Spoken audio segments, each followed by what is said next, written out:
Assalamualaikum warahmatullahi wabarakatuh.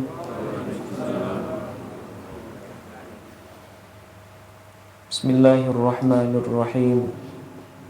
Alhamdulillahilladzi ja'alana min ummati sayyidina Muhammadin sallallahu alaihi wasallam wa ja'alahu uswatan hasanatan lana wa li jami'il makhluqat.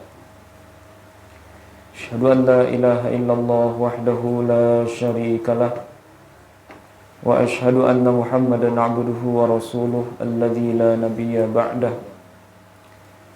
Allahumma salli wa sallim wa barik ala sayyidina Muhammadin an-nuri dzati wa sirri sari fi sairil asma'i was sifat wa ala alihi wa ahli baitihi wa dhurriyyatihi wa warathatihi ila yaumiddin. Allahumma inna nas'aluka ridhaka ya Allah wa nas'aluka asy-syauqa ila liqa'ik wa nas'aluka asy-syauqa ila liqa'i habibikal Mustafa Muhammadin sallallahu alaihi wasallam. Allahumma faqihna fid din wa 'allimna at-ta'wil amin ya rabbal alamin.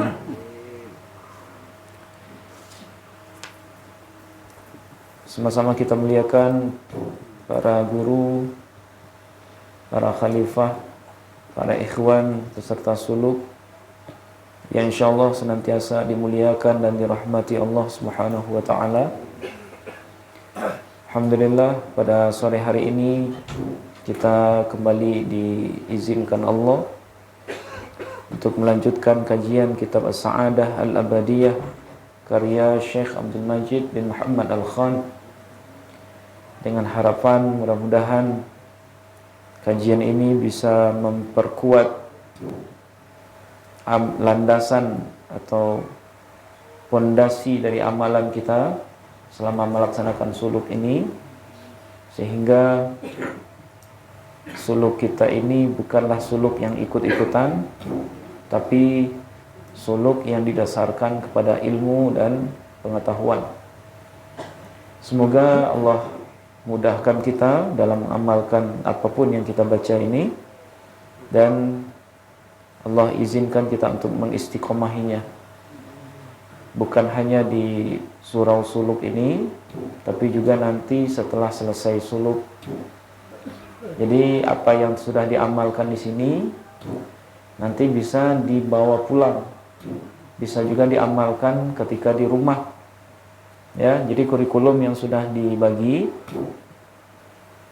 baik yang baru pertama kali ataupun yang sudah berulang kali, nah kurikulum itu nanti bisa dilanjut di rumah, atau mau dikodok kekurangan-kekurangannya, nah itu sangat dianjurkan. Ya, jadi nanti bisa dipilih di antara banyak zikir itu, mana zikir yang paling kita nikmati, nah itu yang nanti boleh diamalkan di rumah. Dan kalau bisa semuanya, baik itu Ismul Jalalah atau Ismul Zat ya, atau Lataif, Nafi Isbat, Tahlil dan seterusnya. Nah itu kalau bisa dalam sebulan itu diulang. Sekalipun yang dalam kesehariannya nanti yang didawamkan mungkin yang 2000 yang 5000 misalnya, atau latifah yang apa yang kita pilih. Nah, tapi setidaknya sekali dalam sebulan itu, nah itu harus ditargetkan lagi, selesai khatam sekali dalam sebulan. Nah, jadi Ismul Zat yang 70.000, nah itu diniatkan khatam juga nanti sekali sebulan. Atau misalnya Lataif ya, atau Nafi Isbat. Nah Nafi Isbat itu harus diawali Lataif, tidak bisa langsung Nafi Isbat. Oke. Sebelum kita mulai kajian pada sore hari ini, sebagaimana biasa, mari kita awali dengan membaca Ummul Quran Al-Fatihah. Semoga semisal pahalanya dilimpahkan Allah kepada Nabi besar kita Nabi Muhammad sallallahu alaihi wasallam. Begitu juga kepada segenap orang tua kita, segenap guru-guru kita, dan khususnya penulis kitab ini yaitu Syekh Abdul Majid bin Muhammad Al-Khan. Ya, semoga Allah memberkahi beliau, memberkahi ilmunya, dan keberkahannya kembali juga kepada kita semua. Ala hadhihi niyyah wa ala kulli niyatin salihah. Al-Fatihah. A'udzu billahi minasyaitonir rajim. Bismillahirrahmanirrahim.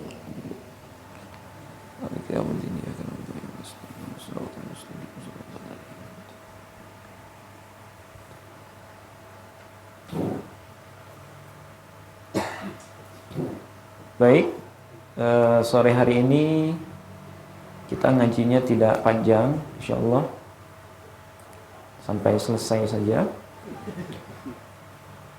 Dan bahasan kita sore ini pokok yang ketiga dari usul, ya. Jadi usul punya 4 syarat dan 4 dasar atau 4 pokok. Nah, 4 pokoknya, yang pertama suhbatul murid as-sadiq bisyaikhil kamil, ya. Nah, itu sudah selesai.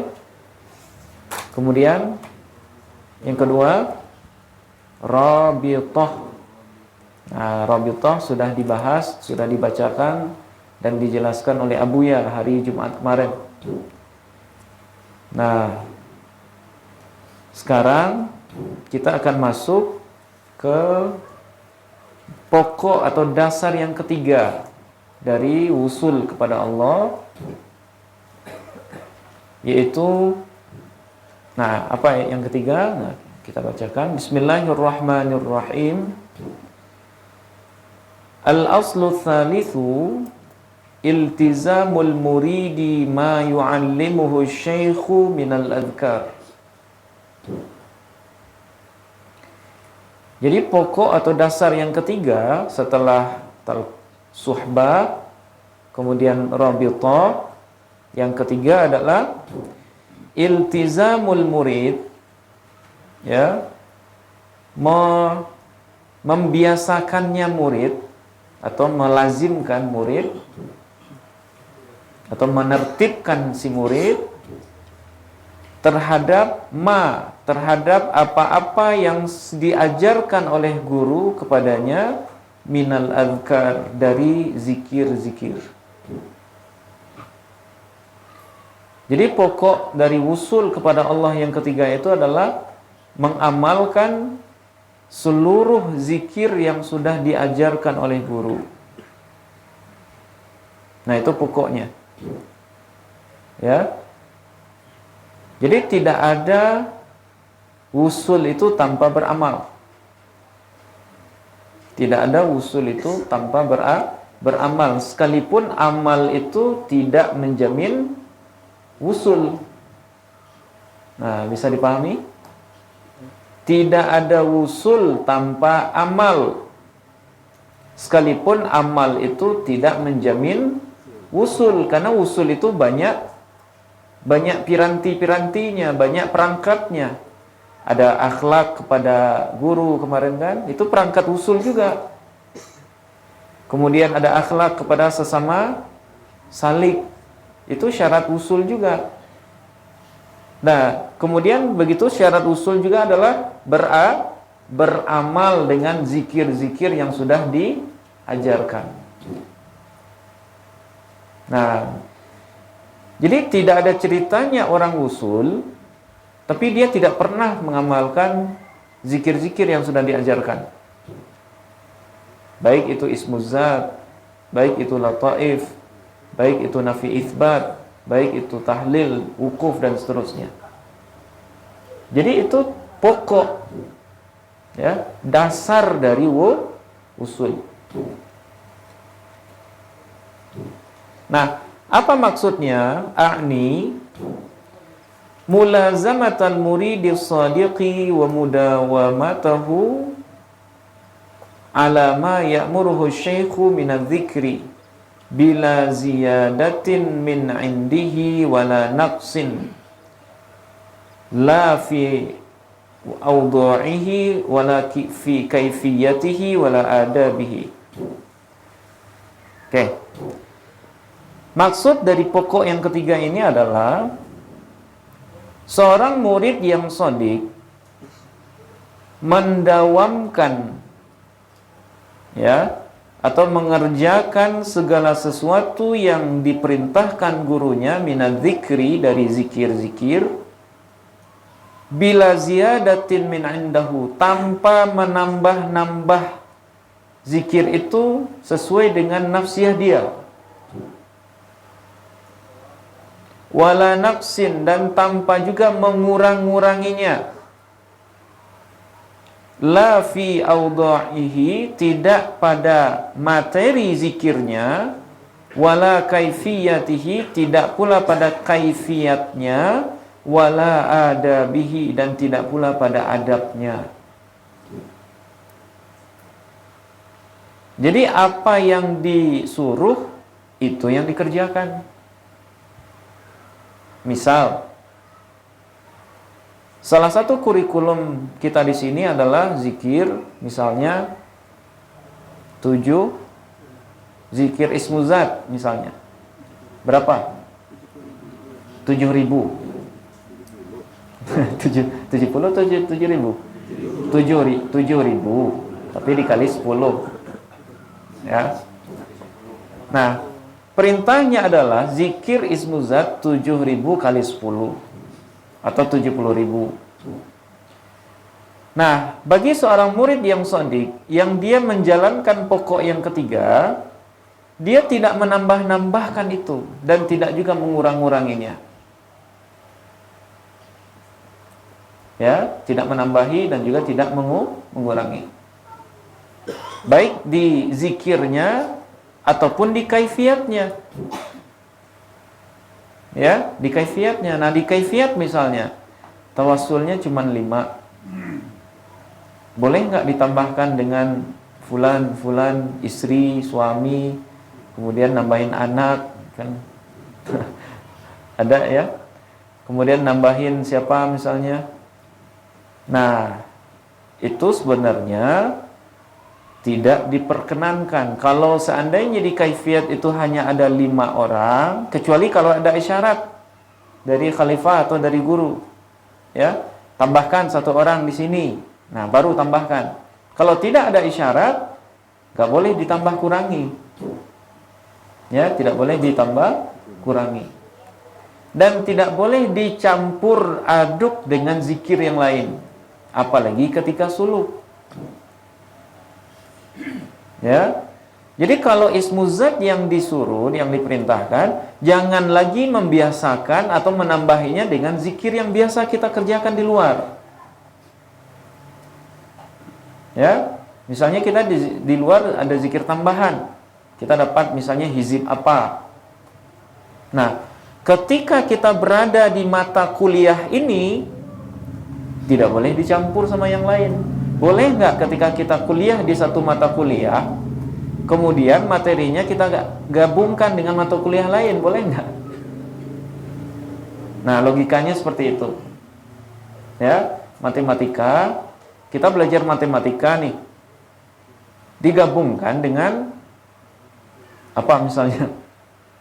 Dengan rumus kimia. Kira-kira nyambung nggak dia? Nggak nyambung. Jadi tidak ada yang membawakan zikir selain zikir yang diisyaratkan guru. Nah, itu diantara adab atau pokok yang ketiga ini. Baik pada materi zikirnya, kaifiat ataupun adab. Adab kan sudah kita bagikan di awal kan. Kalau seandainya saya tambahin adabnya, misalnya sajadahnya harus merek ini, misalnya gimana, Buya gitu. Nggak usah ditambah-tambahin. Kalau yang nggak ada, jangan ditambahin atau jangan ditanya-tanyain. Khawatirnya nanti semakin banyak, semakin berat nanti. Yang tidak ditanyakan aja sudah banyak, apalagi ditanyakan, nanti tambah banyak dia. Wala tas'alu an asya'a in tubdalakum tasukum. Jangan kalian menanya-nanya. Nah, kata Allah dalam Quran, jangan memperbanyak tanya pada sesuatu yang seandainya dijelaskan itu akan membuat kita lebih repot, lebih sulit. Nah, jadi nggak usah ditanya. Amalkan sesuai dengan patron yang ada saja. Nah, yang paling penting adalah jangan amalkan bersamaan dengan zikir lain yang kita dapatkan di luar suluk. Di skip dulu yang lain. Nah, itu. Fa innal murida maridun wa syaikha tabibun. Karena sesungguhnya murid ketika dia belajar kepada seorang guru, ketika dia sudah memilih seorang guru atau ketika dia memilih untuk suluk, dia ibarat marid, ibarat orang yang sakit. Wal syaikha tabibun, sementara gurunya merupakan dokter. Bapak-bapak kalau misalnya berobat sakit, ya, dikasih obat, dikasih 3 jenis. Satunya 3 kali sehari, satunya sekali sehari, satunya 2 kali sehari. Boleh nggak kira-kira supaya cepat sembuh dalam pikiran kita, semua obat itu langsung kita telan semua? Tujuannya supaya cepat sembuh. Langsung dimakan aja semuanya. Logikanya supaya cepat sembuh. Justru itu menjadi masalah.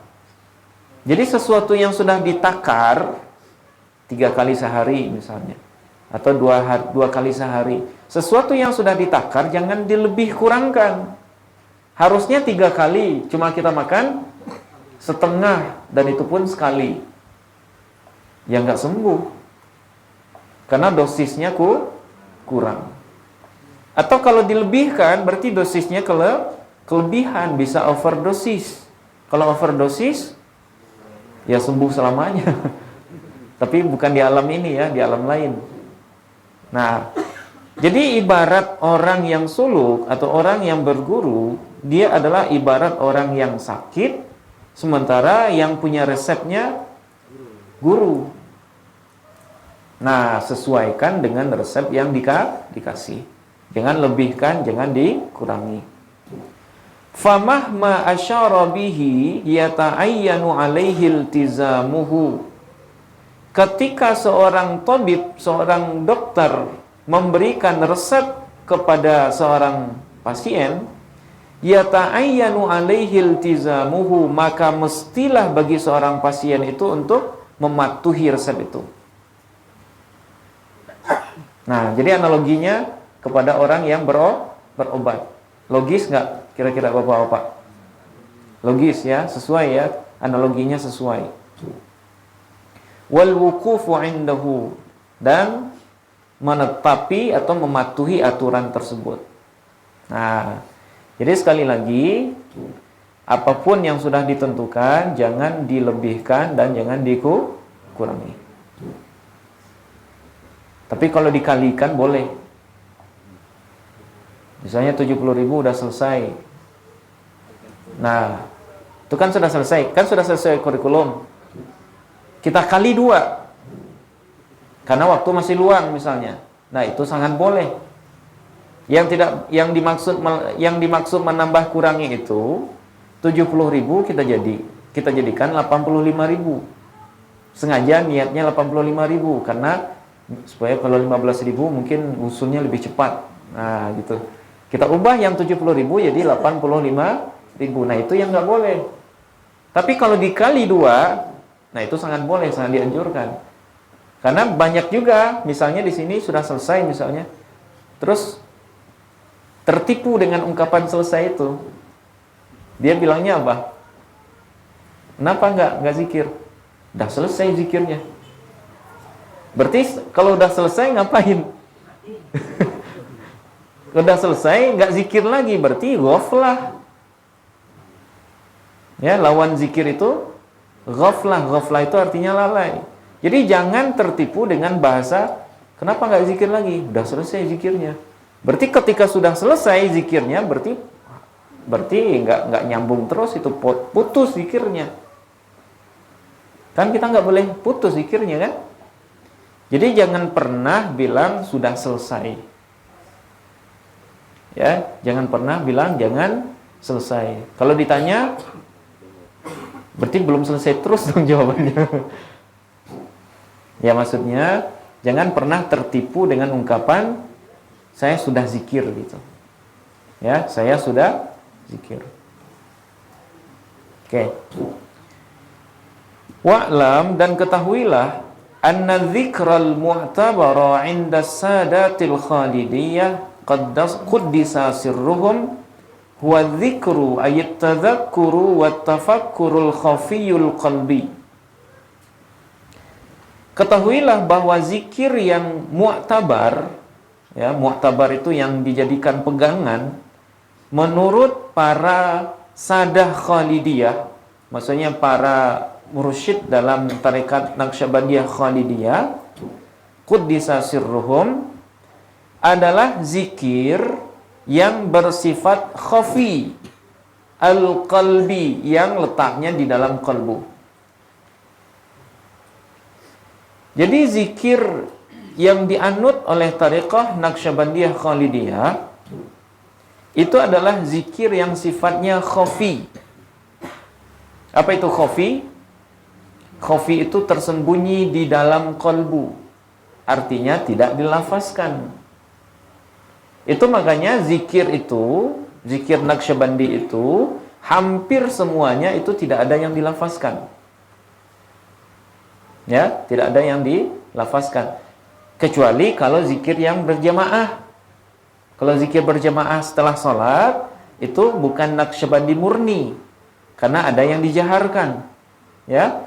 Nah, di waktu-waktu sebelumnya kita sudah menjelaskan apa bedanya jahar, sir, sama khafi. Masih ingat, Bapak? Apa bedanya jahar, sir, khafi? Ada 3 cara baca.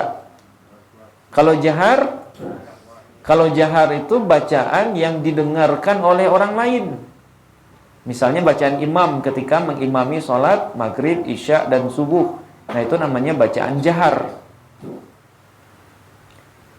Kemudian yang kedua ada bacaan sir. Apa itu sir?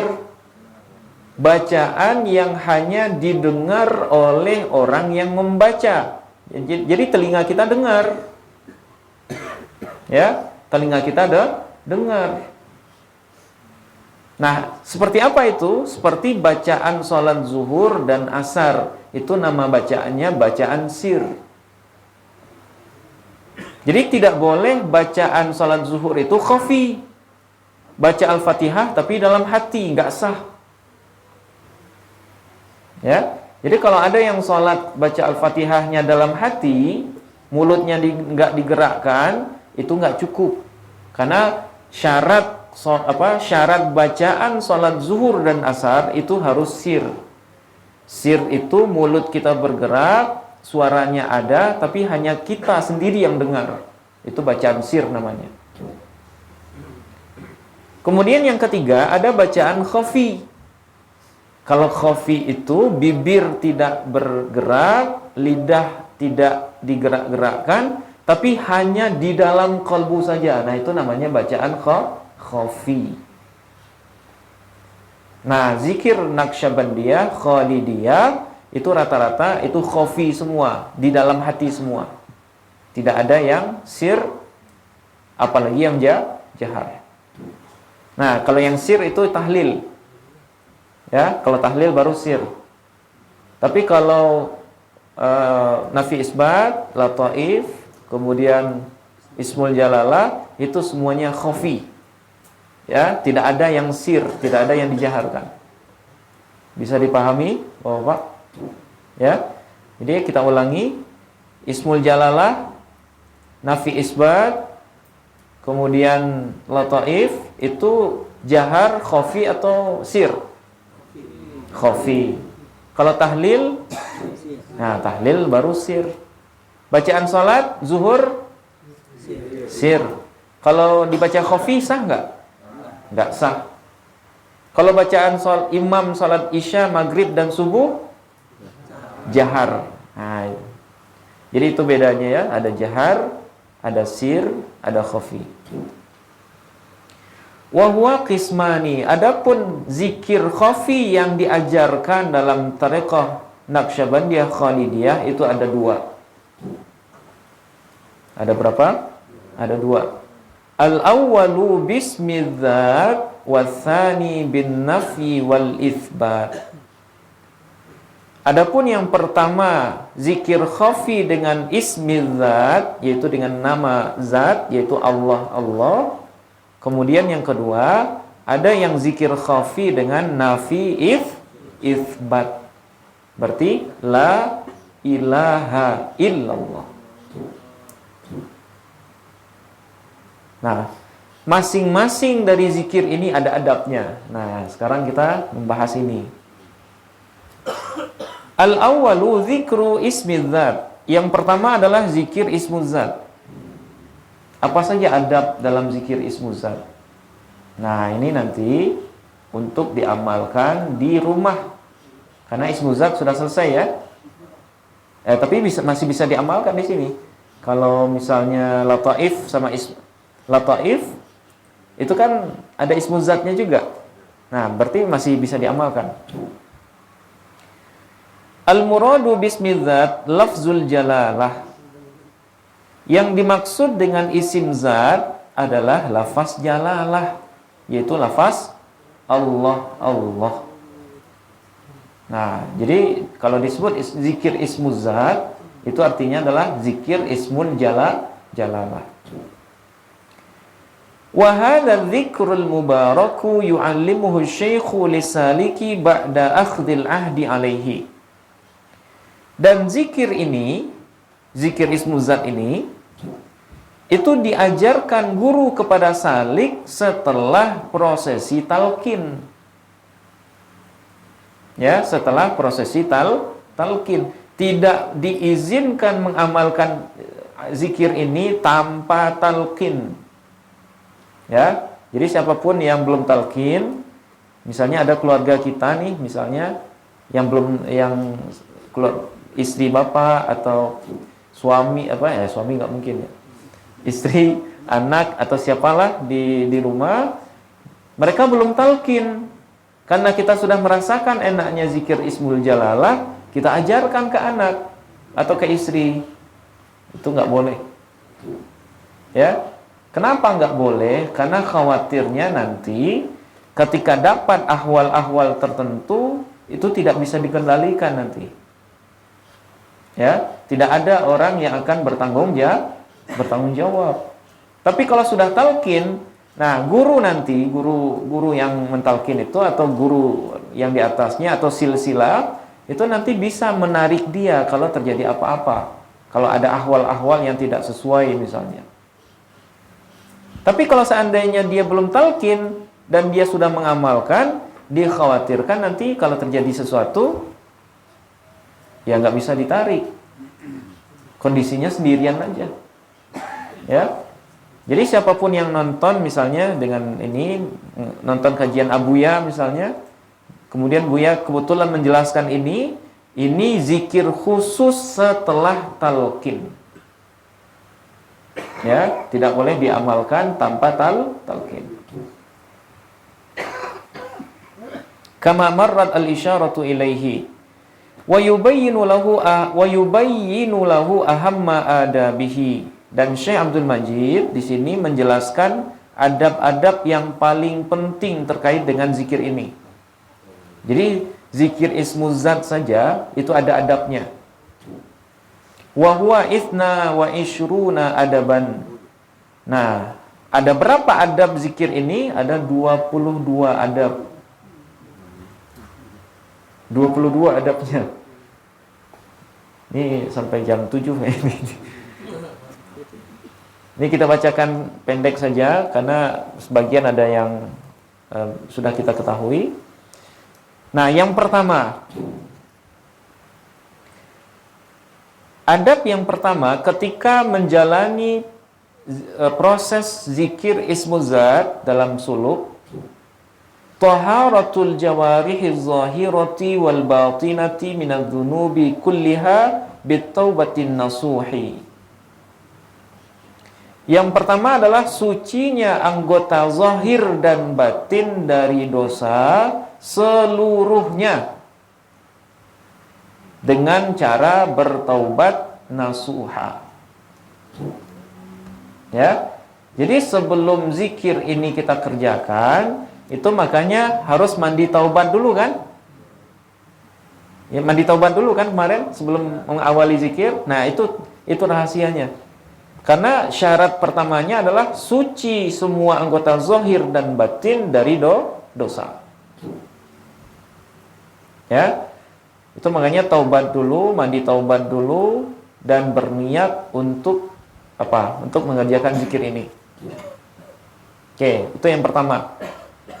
Kemudian yang kedua, taharatul jasadi bitajdidil ghusli atau ghasli awil wudu'i ma'al hudurit tam.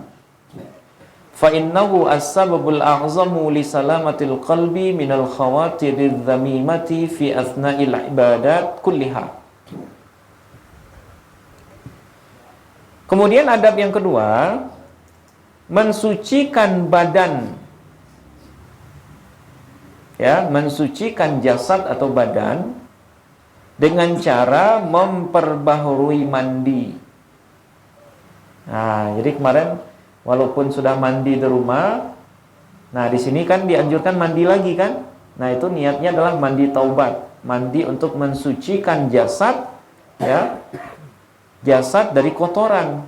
Awil wudu atau memperbaharui wudu, ma'al hudurit tam, dan menghadirkan kalbu ketika melakukan itu, karena sesungguhnya ya mensucikan jasad dengan mandi atau wudu itu menjadi sebab yang paling menentukan untuk keselamatan kalbu dari khatir-khatir yang tercela.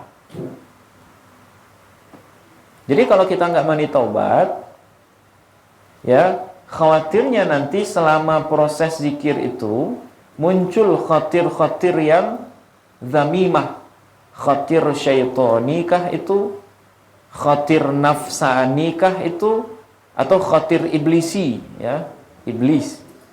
Nah, jadi khawatir nanti kalau kita tidak mandi taubat dulu, ketika zikir itu banyak khatir, banyak lintasan-lintasan kalbu yang berasal dari setan ataupun nafsiyah.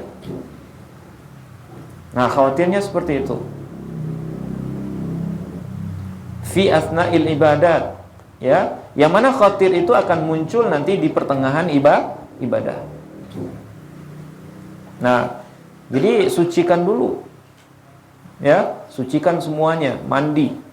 Kemudian yang ketiga, taharatus tsaubi wal makan, mensucikan pakaian dan tempat zikir. Ya, mensucikan pakaian dan tempat. Jadi tempat dan pakaian harus suci, jangan menggunakan pakaian ala kadarnya. Nah, itu makanya dalam kelambu, dalam khibah ini di awal-awal sudah diingatkan jangan buka aurat di dalam. Ya, tetap pakai pakaian yang sopan, yang suci. Nah, begitu juga makannya harus makan itu bukan makan minum ya. Makan itu artinya tempat. Jadi sajadahnya harus suci. Kemudian sarung yang digunakan harus suci. Khirqah yang digunakan harus suci. Tidak ada satupun dari pakaian yang melekat di kita itu yang ada najisnya. Oke. Kemudian yang keempat, tatyibuhuma wa tatyibul badani wal fami birraihati thayyibah in amkana.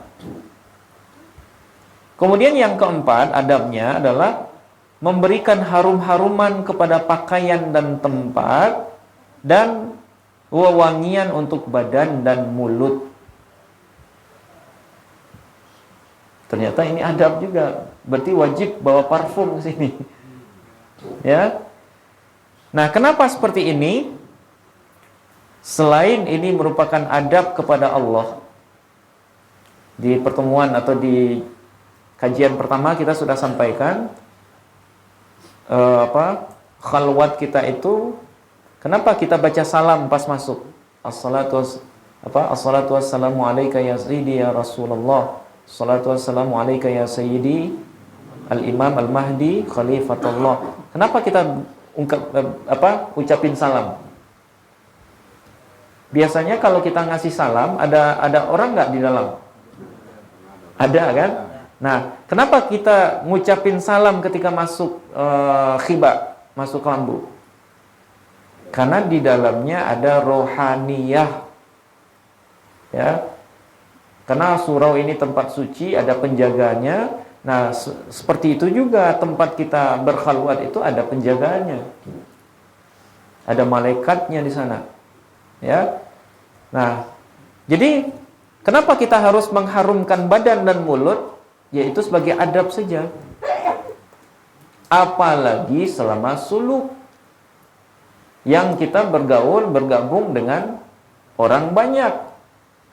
Berarti mengharumkan badan atau menggunakan wewangian badan dan mulut, ini harus ada tambahan ini. Badan mungkin ya. Satunya ketek. Nah, jadi juga harus murni dari bau. Ya. Kenapa? Karena meresahkan secara sosial kalau seandainya itu tidak kita lakukan. Ya. Jadi meresahkan atau mengganggu secara sosial kalau seandainya hal-hal yang berkaitan dengan bau badan ini mengganggu teman di samping, kanan, kiri, depan, belakang kita. Nah, jadi oleh sebab itu hal yang sedetail ini diatur ya ternyata dalam tarekat. Nah, jadi selain adab kepada Allah, kepada Rasulullah, berharum-haruman itu juga berarti adab kepada sesama salik juga. Jangan sampai kita zalim ke teman yang di samping kita itu. Ya. Setiap kali di dalam dia berjuang. Sudahlah dia berjuang mengkhatamkan zikir, tapi juga berjuang untuk menahan menutup hidung supaya tidak tercemar gitu ya dengan sesuatu yang unik. Nah, jadi jangan sampai kita merepotkan teman salik. Kemudian yang kelima, ikhtiyaru makanin muslimin in amkana. Ya, yang kelima itu adalah memilih lokasi yang gelap jika memungkinkan. Nah, kenapa ketika malam lampu di surau ini kita redupkan? Karena mengamalkan adab ini. Ya, karena mengamalkan adab ini supaya tidak terlalu terang. Kalau terlalu terang gimana? Kadang terganggu kan? Nah, terganggu. Tapi kalau gelap terganggu nggak? Kalau gelap terganggu juga. Menghasilkan suasana yang membuat kita pindah alam mungkin ya. Tapi ini bukan berarti buat itu supaya kita mudah tidur, bukan. Tujuannya adalah supaya rasanya dapat.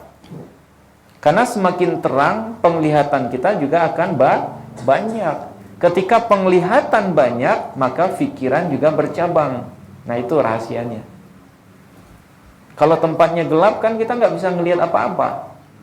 Berarti ya udah matanya akan fokus ke kalbu saja.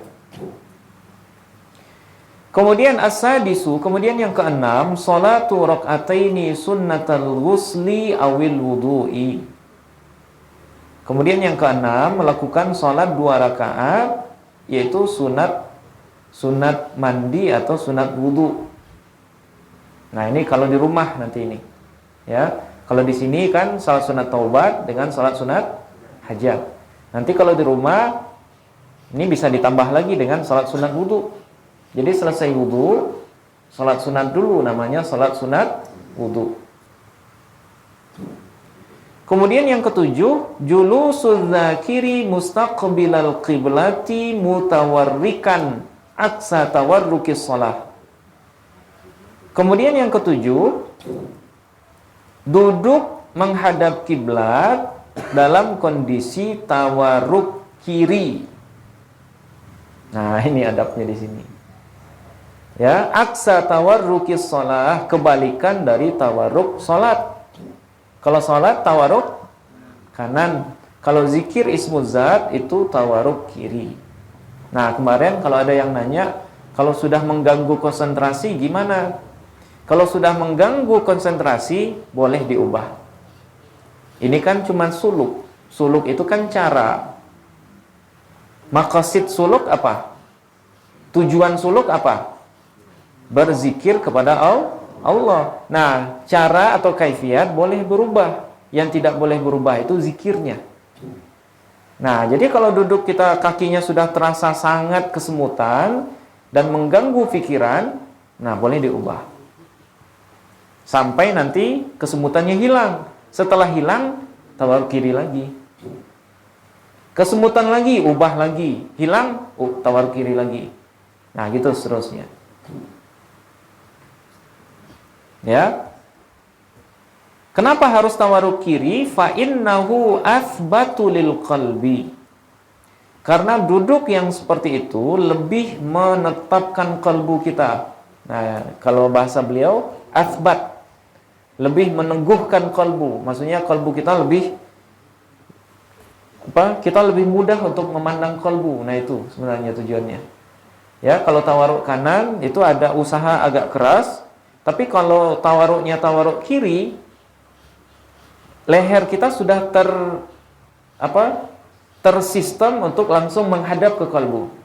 Coba kalau tawaruk kiri, kita langsung lihat ke ini enggak? Langsung lihat ke kiri enggak? Ya kan?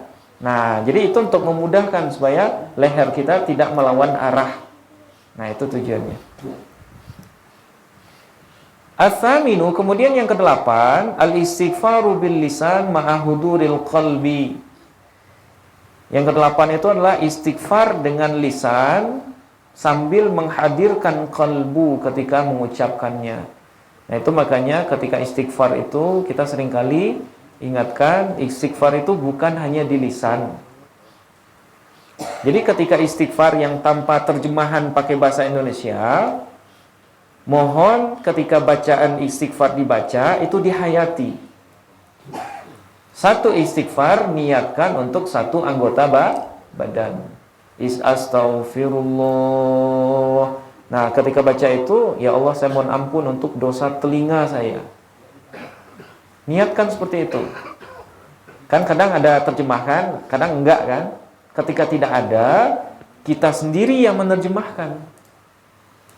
Untuk mata, untuk telinga, untuk lisan, untuk pikiran, untuk tangan, untuk kaki, untuk kemaluan, untuk perut, dan seterusnya. Nah, berapa kali istighfarnya? 5, 15, sampai 25 kali. Bahkan lebih banyak, lebih bagus. Ya, lebih banyak, lebih bagus. Kemudian atas yang ke-9, as-salatu ala nabi sallallahu alaihi wasallam bi'adadil istighfar. Yang ke-9, bersalawat kepada Nabi sejumlah istighfar yang dibaca. Kalau istighfarnya 25, berarti salawatnya juga 25. Nah, itu nanti kalau waktunya panjang. Kalau di kaifiat yang dibagikan itu berapa? 3, 5, sampai 7 ya. Nah, itu berarti sudah dirukhsah oleh guru kita itu. Sudah dirukhsah. Sudah dikurangi. Nah, itu yang ke-9. Yang ke-10 sekarang. As-sukutu was-sukunu ma'al khusyu'i wal khudu'i wa ru'yatu wa ru'yatu nafsihi annahu muqsirun musi'un wa ka'annahu qad mata wa nazala lahdahu wa khala bi rabbih ma'a dzambihi wahdahu. Yang ke-10, diam bersama khusyuk dan khudu', tunduk. Ya. Jadi adab yang ke-10 adalah tenang atau diam sambil memandang diri bahwa diri kita itu adalah muksirun, orang yang sangat muksir, ya. Muksir itu yang sangat rugi gitu ya, merugi. Musiun, dan orang yang sangat buruk. Pandang diri dengan pandangan yang buruk. Hina diri kita sendiri. Jadi satu-satunya yang boleh menghina itu, kalau kemarin kan adab ke ikhwan, tidak boleh menceritakan kecuali kebaikan-kebaikannya saja, sekalipun kita sedang marah ke dia. Nah, sekarang ada keunikan ini. Boleh kita menghina, boleh kita mencaci maki. Siapa yang boleh? Nah, diri sendiri yang boleh dihina dan dicaci maki. Jadi ketika duduk pertama kali ketika membaca kaifiat itu, pandang diri kita sebagai diri yang hina dan diri yang penuh dengan dosa dan kesalahan. Ya, jangan sekali-kali memandang diri sebagai orang mulia. Misalnya kita di luar sana itu sebagai bos. Saya bos ini, saya mau zikir. Jangan sekali-kali membawakan label-label yang di luar ketika kita masuk ke dalam kelambu. Satu-satunya yang kita tetapkan ke diri kita adalah orang pendosa dan lagi banyak kesalahan. Jadi kita harus merendahkan diri di hadapan Allah. Jangan justru kita merasa setara dengan Allah. Wa ka'annahu qad mat, dan merasakan seolah-olah dia akan meninggal. Wa nazala lahdahu, dan akan diturunkan ke liang lahat. Wa khala bi rabbih, dan hanya berkhalwat bersama Tuhan, bersama Allah, bersama dosa-dosa yang dia bawa. Nah, ini kalau dalam bahasa sebagian guru ini disebut dengan rabitatul qabr, rabitah kubur. Ya, ini bisa diamalkan nanti. Jadi niatkan ketika kita masuk ke dalam kelambu, seolah-olah kita akan dimasukkan ke dalam liang lahat, di mana kita sendirian, tidak ada yang menemani kecuali hanya amalan kita saja. Nah, itu filosofi kelambu itu. Kenapa warna putih? Nah, itu lambangnya ya kain kafan. Kemudian kenapa bentuknya seperti memanjang itu? Karena itu adalah gambaran dari kuburan. Jadi kita masuk kubur itu secara apa? Secara analogi. Ya. Nah, sehingga ketika kita masuk kubur, tidak ada yang kita bawa kecuali kehinaan diri. Ada nggak orang masuk kubur dengan kondisi sombong? Sudah mau masuk kubur tapi masih sombong kan? Nah, jadi jangan sekali-kali membawa kemuliaan ketika masuk ke dalam khalwat. Nah, berarti harus melakukan rabitatul qabr. Apa istilahnya? Rabitatul qabr, rabitah kubur. I'tikadkan kalau kita masuk ke dalam kelambu itu masuk ke dalam liang lahat. Al-hadi asyar, adab yang ke-11, qiraatul Fatihati marratan wal ikhlasu atau wal ikhlasi thalathan wa ihda'i thawabihima ila sahifatil mabda al-fayyad sayyidina Rasulullah sallallahu alaihi wasallam. Nah, yang ke-11, membaca surah Al-Fatihah sekali dan Al-Ikhlas 3 kali, kemudian menghadiahkan pahalanya kepada Rasulullah sallallahu alaihi wasallam, kepada ruhaniyah, kemudian kepada ruhaniyah Syekh Bahauddin Shah Naqsyabandi, kemudian kepada ruhaniyah Syekh Maulana Khalid Al-Baghdadi, dan juga nanti disambung dengan guru mursyid. Nah, ini maksudnya apa? Bertawassul. Nah, itulah yang tadi tidak boleh ditambah kurangi. Kalau di tawassul yang diberikan guru itu hanya 5, nggak usah ditambah jadi 6 ataupun 7. Cukup hanya 5. Itu yang ke-11. Atsani asyar, adapun yang ke-12, mulahazatur rabitatis syarifati. Ya, yang ke-12 memperkuat rabitah. kepada guru. Ya, yang ke-12 memperkuat rabithah. Apa itu rabithah? Rabithah itu adalah mengaitkan kalbu kita dengan kalbu guru. Nah, di awal rabithah kemarin sudah dijelaskan Abu ya, itu kita boleh membayangkan rupa guru ya di hadapan kita. Tujuannya apa? Apa tujuan kita menghadirkan rupa guru itu? Supaya seolah-olah kita merasa diawasi ketika berzikir. Ya, sebenarnya yang mengawasi kita itu siapa? Allah Subhanahu wa taala. Tapi karena rasa diawasi Allah itu belum muncul, maka kita turunkan pertama kepada apa? Kepada guru. Kita hadirkan dulu guru di hadapan kita. Jadi ketika orang sudah berhasil berrabithah dengan guru, dia sudah merasakan kehadiran gurunya di depan dia, maka dia akan berkonsentrasi mengawali zikir, akan serius untuk berzikir, dan akan malu ketika melanggar adab. Karena guru kita ngelihat nih. Ya. Nah, itu salah satu tujuan manfaat rabithah. Ya, supaya kita merasa diawasi. Nah, ketika sudah mulai zikir, ketika kita sudah mulai zikir, sudah konsentrasi, sudah dapat rasa zikir, rabithah itu boleh ditinggalkan. Kita fokus saja di jalan lagi. Tidak perlu lagi membayangkan guru. Karena membayangkan itu hanya di awal saja. Nah, kapan kita rabithah lagi? Ketika sudah agak lalai lagi.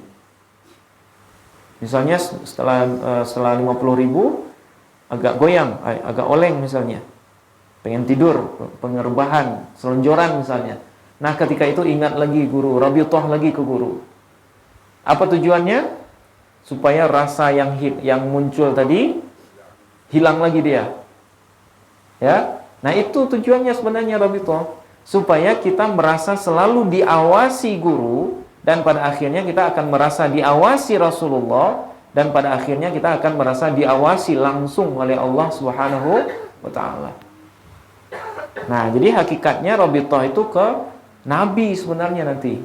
Tapi karena kita belum merasakan diawasi langsung oleh Rasulullah, maka kita turunkan dulu.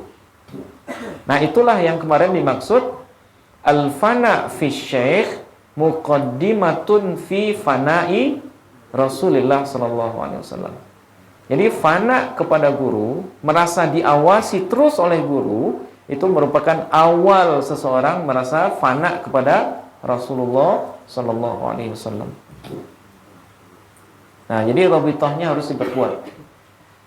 Kemudian yang ke-13, taghmidul ainaini wa ilsaqul lisani bi saqfil halqi wal asnani bil asnani wasyifati bisyifati atau bisyafati wa itlaqin nafasi ala halihi. Nah, adab yang ke-13, taghmidul ainain, memejamkan kedua mata, wa ilsaqul lisan, dan menempelkan lidah ke langit-langit tenggorokan, sehingga gigi bertemu dengan gigi, bibir bertemu dengan bibir, dan nafas lewat di sela-selanya. Nah, berarti ketika zikir Ismul Jalalah ini atau Ismu Zat, itu mata dipejam, lidah dikunci. Dikunci itu maksudnya ditongkatkan ke atas. Kemudian pandangan batin kita itu ke kalbu. Nah, itu kan sudah biasa ya. Insyaallah sudah bisa dipahami itu. Ar-rabi'a asyar, yang ke-14, zikru Allah bilisanil qalbil khayali faqat, bila mulahazati naqshin wala habsi nafasin aslan. Nah, yang ke-14, berzikir dengan menyebut Allah Allah dengan menggunakan lisan qalbu. Bukan lisan mulut, tapi lisan qalbu. Jadi qalbu itu juga punya lisan. Sebagaimana qalbu itu juga punya mata. Nah, jadi kita bayangkan saja, yang mengucapkan Allah Allah itu cukup lisan qalbu, bukan lisan yang di mulut ini.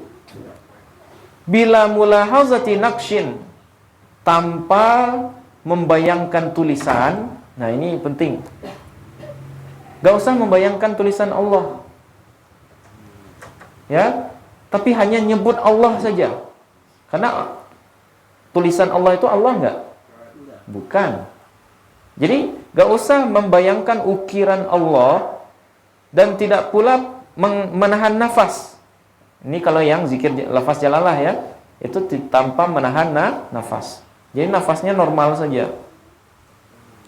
Maksudnya adalah ayyatakhayyala liqalbihi lisanan yaqulu Allah Allah wa huwa yasma'.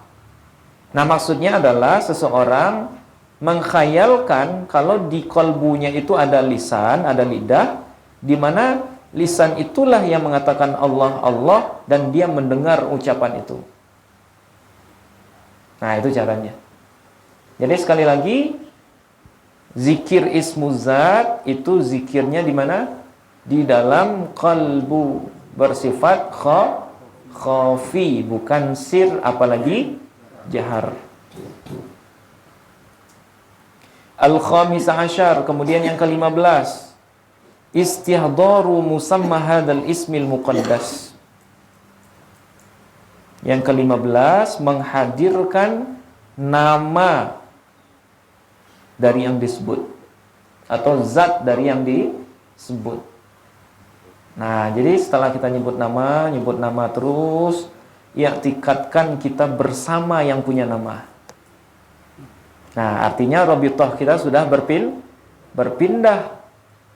Ya, rabithah kita sudah tidak lagi ke guru. Karena kita sudah meyakini, sudah merasakan kebersamaan langsung dengan Allah Subhanahu wa taala. Nah, jadi kalau sudah mulai zikir Allah Allah Allah Allah itu, rasakan kalau nama itu sudah bersama zatnya, bersama kita. Nah, fokus saja di sana. Ya, fokus saja di zikir itu. Sama dengan menghadirkan hati kepada punya nama. Nah, ya.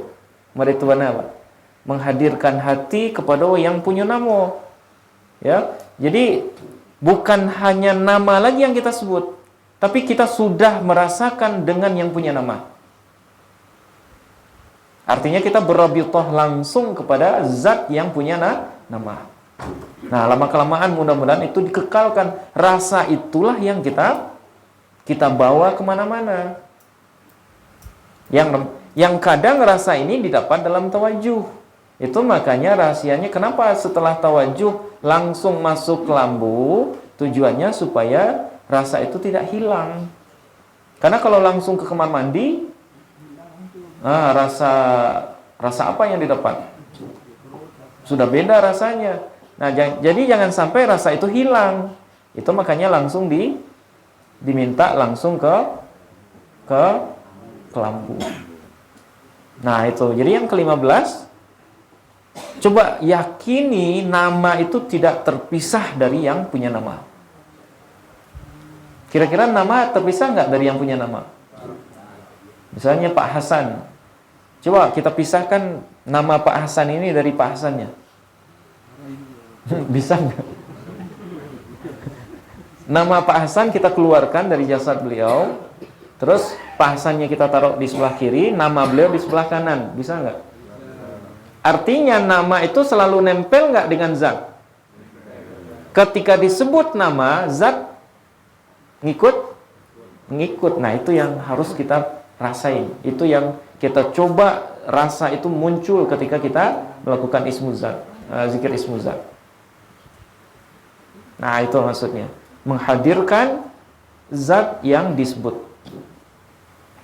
Kemudian yang ke-16, qaulu ilahi anta maksudi wa ridhaka matlubi fi awwalidz dzikri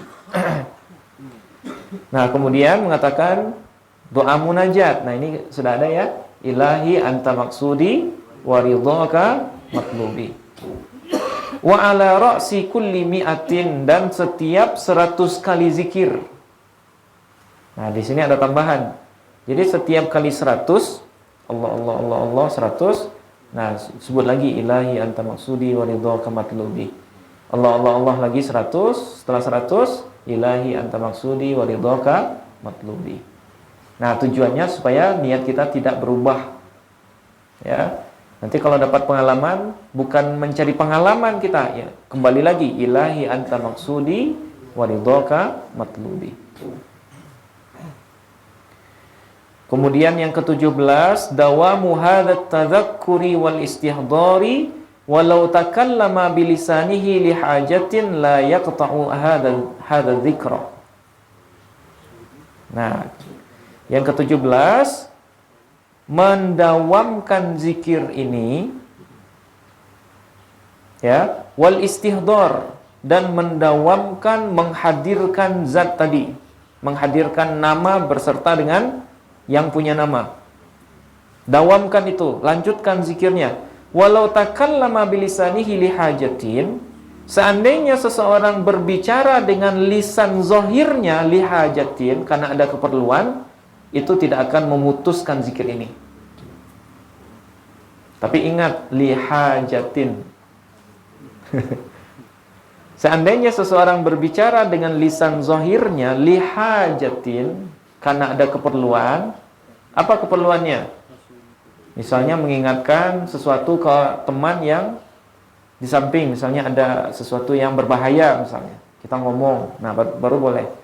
Tapi kalau li ghairi hajatin, itu batal. Misalnya kita zikir nih sudah 5.000.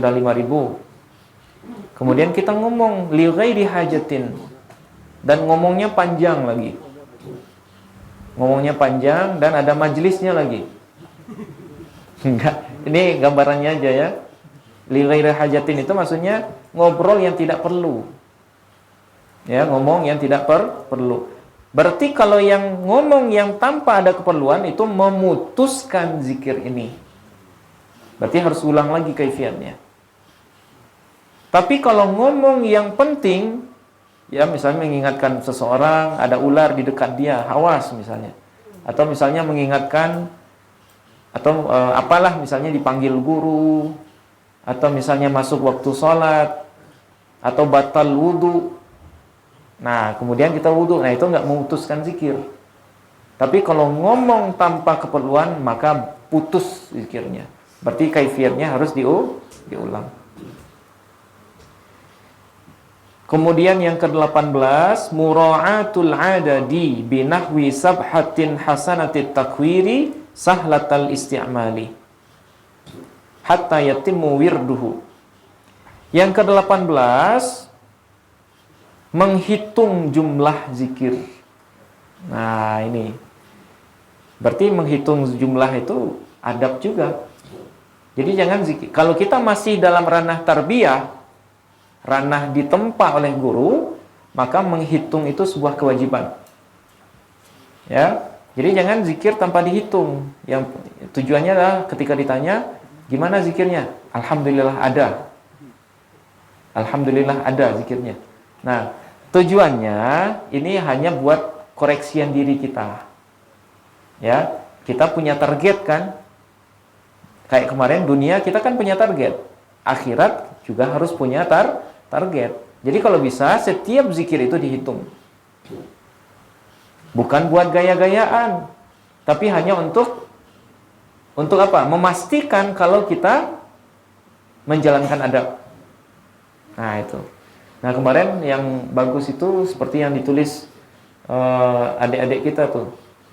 Siapa? Zahid dan Siddiq. Mereka per hari ini zikirnya sudah 240.000 lebih. Itu mereka nulis rutin itu. Coba aja lihat catatannya.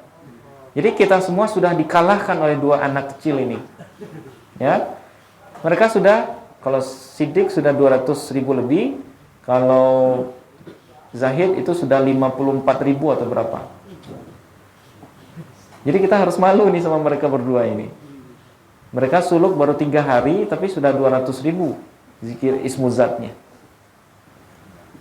Boleh dilihat nanti catatannya, dan itu rapi. Ya, itu rapi. Mungkin saja nanti untuk laporan zikirnya bisa seperti itu. Itu lebih bisa terbaca gitu kan, ketimbang menggunakan batu. Kalau pakai batu kan hanya kita yang tahu kan. Kalau laporannya seperti yang dibuat sidik, itu semua orang yang lihat tahu itu.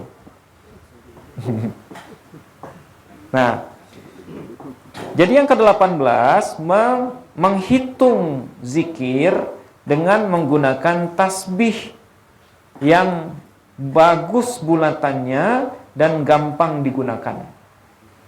Nah, jadi di sini menggunakan tasbih itu masuk adab juga. Ya, walaupun di sini boleh dengan yang lain. Ya, boleh dengan batu, boleh dengan biji kurma misalnya. Tapi kan susah. Kalau biji kurma kita bawa 70.000 biji ke dalam kelambu, itu kan penuh nanti kan. Nah, daripada biji kurma, bagusan tasbih. Kalau tasbih kan sudah ada ininya, sudah ada talinya. Atau kelereng misalnya, kelereng kan berat. Kalau kita bawa masuk kan susah bawanya kan. Nah, itu makanya dihitung zikir itu dengan menggunakan tasbih yang bulatannya bagus dan mudah digunakan. Tapi tidak dianjurkan menggunakan tasbih digital. Karena itu rawan error. Tiba-tiba sudah 7.000 aja, padahal baru mulai kan. Nah, itu rawan error. Karena rawan error, bagusnya pakai yang manual. Oke. Sedikit lagi yang ke-19. Yang ke-19, intizaru waridiz zikri 'inda intihai wirdihi qadran yasiran qabla an yaftaha 'ainaihi. Nah, adab yang ke-19 ini. Adab yang ke-19 menunggu warid zikir. Warid itu artinya natijah. Ya, natijah atau buah dari zikir. Ketika selesainya berwirid, qadran yasiran, sebentar saja. Jadi setelah selesai misalnya zikir, misalnya selesai untuk 7.000 pertama, misalnya Allah, langsung kabur ke kamar mandi. Bukan seperti itu caranya. Seolah-olah berhasil. Wah, alhamdulillah 7.000 selesai. Langsung langsung ke kamar mandi. Nah, bukan seperti itu caranya. Jadi selesai 7.000, wukuf dulu sebentar. Ya.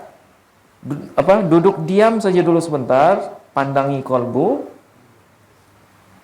sebelum buka mata. Jadi mata biarin aja dulu. Misalnya lafaz Allah yang ke-7.000, Allah. Nah, diam saja. Lihat. Ya, mungkin saja nanti ada anugerah atau ada, ya pokoknya hadiah dari Allah. Nah, nikmati itu. Bisa jadi ketenangan, bisa jadi yang sebelumnya kita gelisah jadi tenang. Nah, itu anugerah itu. Nah, nikmati itu. Jadi jangan langsung kabur keluar kelambu. Nah, itu sul adab itu. Ya, sul adab. Nah, jadi sebelum membuka mata, diam sejenak, wukuf. Nah, itu ya. Kemudian yang ke-20, ayyulzima nafsahu wa nafasahu miraran wa aktsaruhu sab'atu anfas. Yang ke-20 adalah mengatur kondisi jiwa dan nafas berulang-ulang. Ya. Tujuannya adalah supaya kita berzikir itu tenang. Jangan ngos-ngosan. Jangan seperti orang yang dikejar target. Jadi zikirnya kita pelan tapi jalan gitu. Nah, tapi jangan juga mengejar target. Zikirnya ngejar target, jadi asal-asalan jadinya. Jadi target 70.000 itu dicapai dengan cara yang tenang. Nah, itu tujuannya. Jadi kita zikirnya tenang, jumlahnya tercapai. Boleh cepat, kalau cepat itu sudah dari dalam. Sudah yang di dalam itu yang gerak sendiri. Nah, itu boleh ikutin aja. Tapi kalau kita yang menyengaja cepat, nah itu biasanya nanti hitungannya nggak benar. Jadi kalau sudah cepat yang di dalam, ya udah ikuti aja, dengar aja. Nah, tasbihnya nanti gerak sendiri. Gerak sendiri maksudnya dihitung ya. bukan langsung dihitung, wah udah 100, 1000 gitu. Nah, itu yang ke-20. Nah, yang terakhir yang sebelum terakhir, yang ke-21, Allah yashrabal ma'a aqibal wirdi, bahwa tidak minum air seseorang salik itu setelah berwirid. Jadi setelah selesai zikir jangan langsung minum, apalagi sedang puasa. Langsung batal puasanya ya. Sekalipun tidak puasa, nanti jangan langsung minum. Kenapa? Fa innahu yutfi'u hararata dzikri, karena dengan minum langsung setelah zikir itu bisa memadamkan panasnya zikir yang sudah dibaca.